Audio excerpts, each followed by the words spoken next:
छठ माई के देखनी बाजार में तो दौड़ा के दुकान में नू हो। छठ माई के देखनी बाजार में तो दौड़ा के दुकान में नू हो। मैया बैठ रहली सोन के चौकिया तो दौड़ा बेसाहत रहली हो।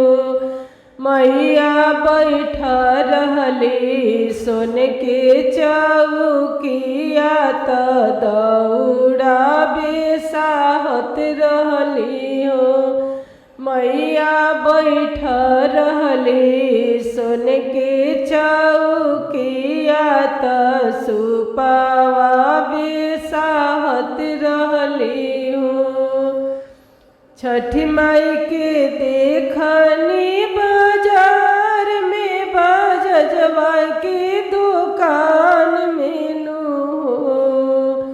छठ माई के देखनी बाजार में बाजवा के दुकान में नू हो। मैया बैठ रहले सोन के चौकिया तो चुंदरी बेसाहत रहली हो। छठ माई बैठ रहली सोन के चौकिया तो सिंदूरा बेसाहत रहली हो। छठ माई के देखनी बाजार में सिनुहरवा के दुकान में नू हो। छठ माई के देखनी बाजार में सिनुहरवा के दुकान में नू हो। मैया बैठ रहली सोन के चौकिया तो सिंदूरा बेसाहत रहली हो। मैया बैठ रहली सोन के चौकिया तो सिंदूरा बेसाहत रहली हो। छठ माई के देखनी बाजार में तू रहवा के दुकान में नू हो। छठ माई के देखनी बाजार में बनियावा के दुकान में नू हो। मैया बैठ रहली सोन के चौकिया नरिया डावा बेसाहत रहली हो।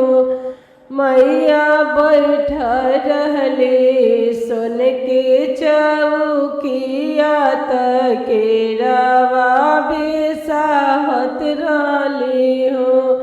मैया बैठ रहली सोन के चौकिया सब फालावा बेसाहत रहली हो। मैया के देखनी बाजार में तो गंगा जी के घाट में नू हो। मैया के देखनी बाजार में तो गंगा जी के घाट में नू हो।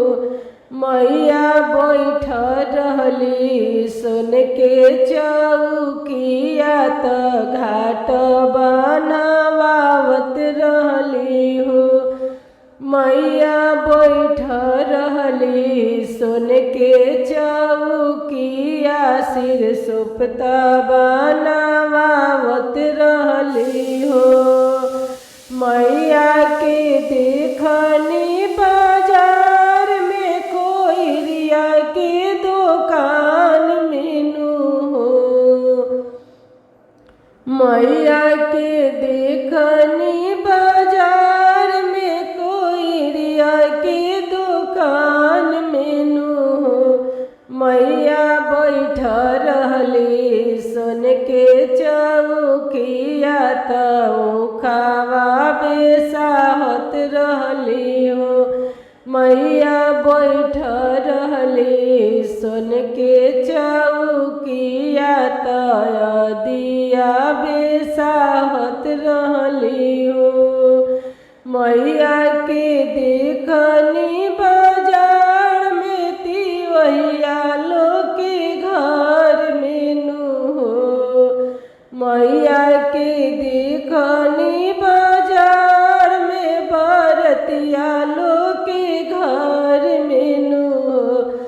मैया बैठ रहली सोन के चौकिया त डालावा सजावत रहली हूँ। मैया बैठ रहली सोन के चौकिया त सुपावा सजावत रहली हूँ। मैया बैठ रहली सोन के चौकिया त कोसी भरावावत रहली हो। मैया बैठ रहली सोन के चौकिया त कोसी भरावावत रहली हो। मैया के देखनी बाजार में तो कोहरा के दुकान में नु हो।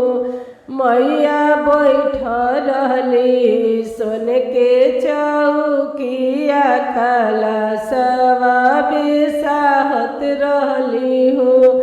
छठी माई बैठ रहली सोन के चौकिया त हथिया बेसाहत रहली हो।